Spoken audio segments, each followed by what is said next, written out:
Good afternoon, everyone, and welcome to another episode of Campus Care Ed Talks.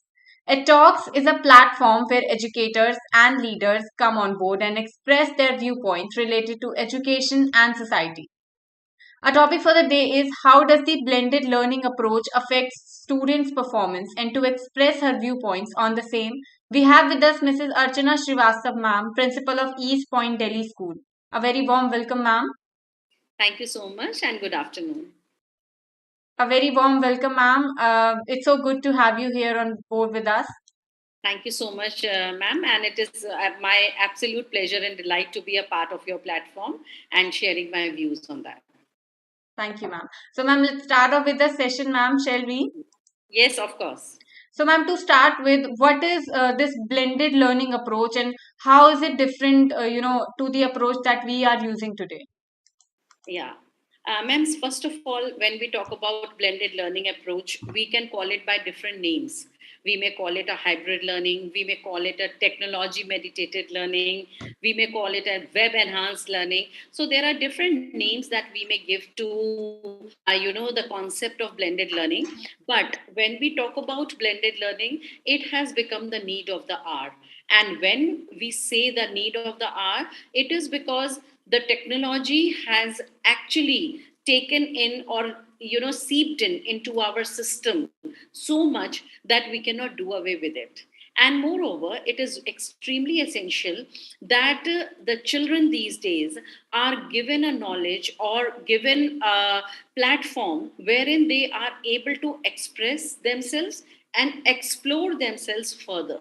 And for that reason, it is extremely essential that the teachers who act as facilitators provide them with a platform or an opportunity where they can go for experimentation, where they can go for more research work. And for this, blended learning is definitely a way ahead. And when we talk about the approach that we are talking and how it is different, it is the gone are the days when the traditional approach of education was there, wherein the teacher used to use the chalk and talk method. But these days, it is teacher, facilitator, and technology. It's a three-way process wherein the teachers also have to depend upon technology, students also have to upgrade themselves, teachers also, and wherein all the three combined together can do better and go ahead further in the teaching learning process. And for this, it is extremely essential that the traditional approach, whatever we were doing, it is not replaced, but yes, definitely it is completely or amalgamated with the technology or the digital media, because otherwise it will not be possible to have the children given the right exposure to what they actually need for. So that is why it is extremely essential. And moreover, when we talk about blended learning, it is not only about the technology that we talk about. These days you even see that we have a flipped classroom concept, so wherein the children themselves are taking few online courses and themselves are acting facilitators for others. These are a various CSR activities also in the corporate sectors, if you see. And the same is with the schools as well. Then you have got various online labs wherein the children are themselves performing the various experiments and processes. There are language labs, there are speech therapy labs, there are so many things that the children are doing. And it is all a platform which is provided to the children and to the students, not only to the children, I should Yeah. say, it's for everybody, wherein they can actually explore much better opportunities for them. Thank you so much, ma'am. Very beautifully explained. Moving forward, ma'am, does this, blended learning process, does this benefits the student learning process also?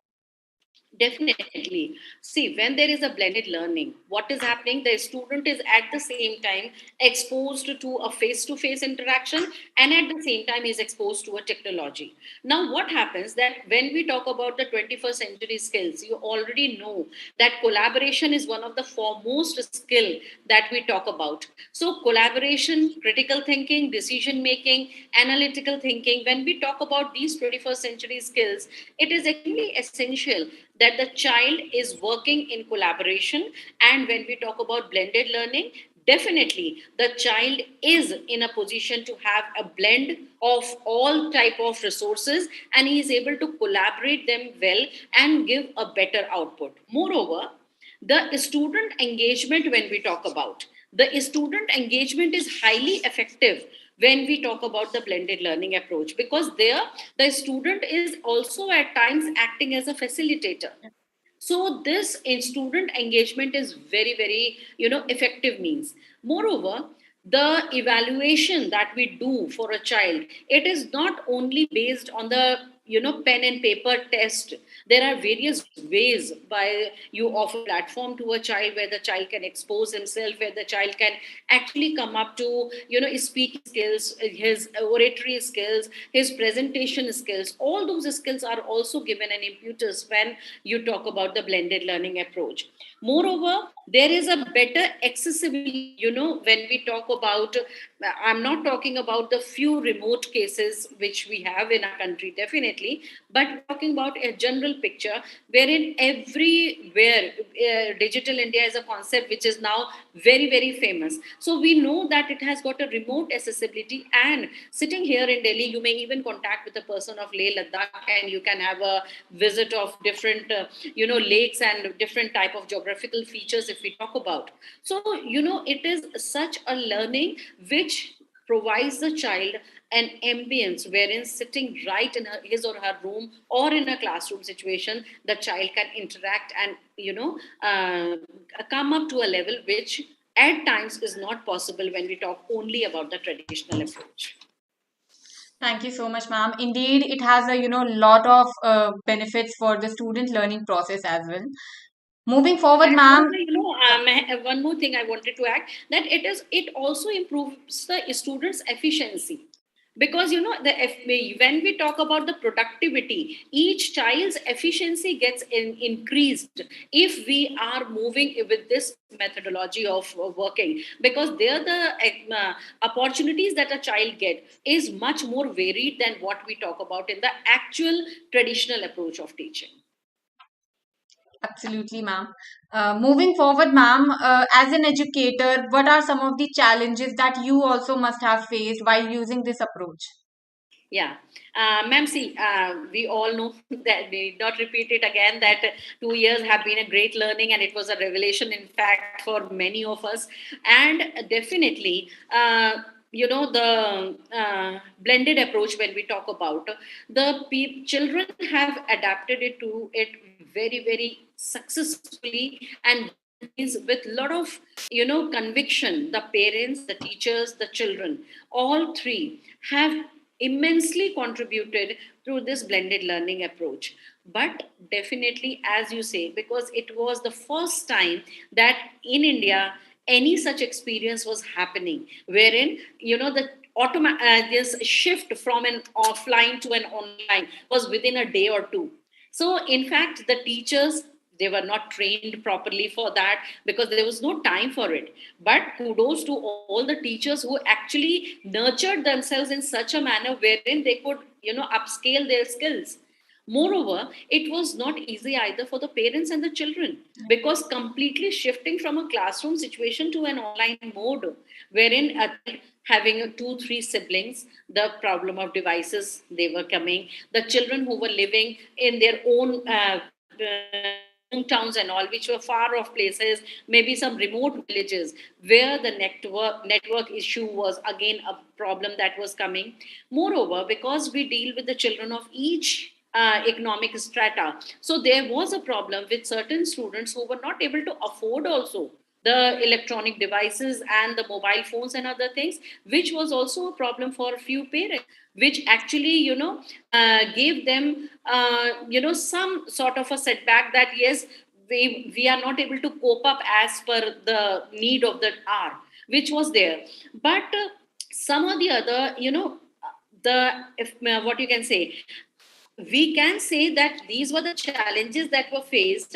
A lot of inputs were given, definitely, but somewhere down the line a challenge was still to find out that what, when we talk about the actual learning happening, because we all know that during the online mode, the the classes that were there, the things that were there, although the teachers were very particular, very specific about their classroom situations, but there were certain cases wherein the children used to mute, they were not attending the classes, the absence was a feature. So these all certain challenges were definitely faced as an educator by me, and I'm pretty sure that it was faced across world regarding that. But yes, any process helps us evolve, and that is how we grew and evolve. And now I don't think that these problems matter a lot, because first, definitely we are back to normal, and secondly, definitely that now the children have adapted and they understand that the blended learning approach can make them excel much more than the normal traditional approach. Absolutely, ma'am. And I think students are also, enjoying this online learning thing. And Definitely.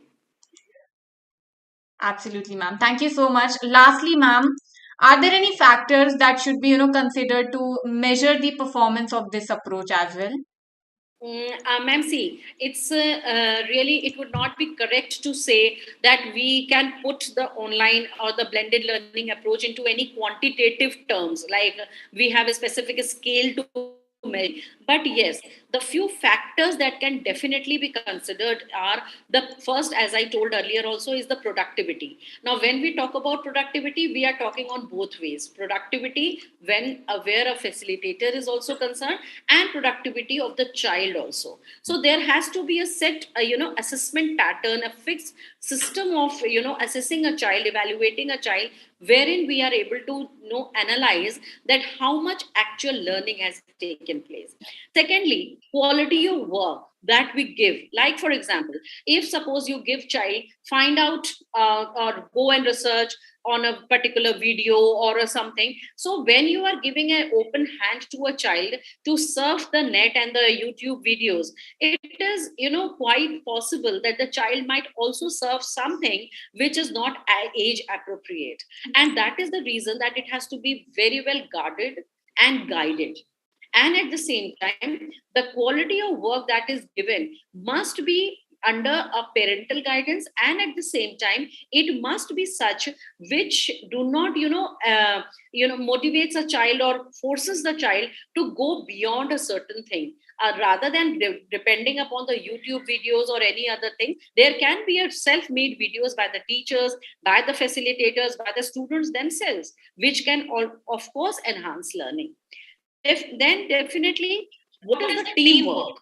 How the teamwork is able to give the right input in that blended learning approach, because it is not possible, as we experienced during the COVID pandemic, that it is not the teacher who is going to facilitate the learning only alone. It is going to be a teamwork, and that teamwork has to be between the school, the parent, the teacher, the student, the society as a whole. So how that teamwork is going to be effective, that has to be taken care. And last but not the least is the learning outcome. That whenever we are planning any lesson, whenever we are planning any type of a lecture or a thing, then it has to be extremely essential that what is the learning outcome for which we are targeting that blended learning approach for. And if that learning outcome is clear, I think everything else will fall into its place. So that is all what I have to say. But definitely, I believe that blended learning approach will be in our near future, and it is going to be there in the system. And if utilized properly, then I don't think that there is anything better than what the blended learning approach is all about. Absolutely, ma'am. I think we all can agree to you. Thank you so much, Archana ma'am, for being here today and imparting your knowledge and experiences with us. It was lovely having you here. Thank you so much, ma'am, and it was my pleasure to have you on your platform of NTAP, and I'm looking forward to further sessions. Thank you so much. Thank you, ma'am. And for all the viewers watching us out, do not forget to subscribe to our channel for more stuff like this. Thank you, ma'am. Have a great day. Thank you, and same to you. Bye.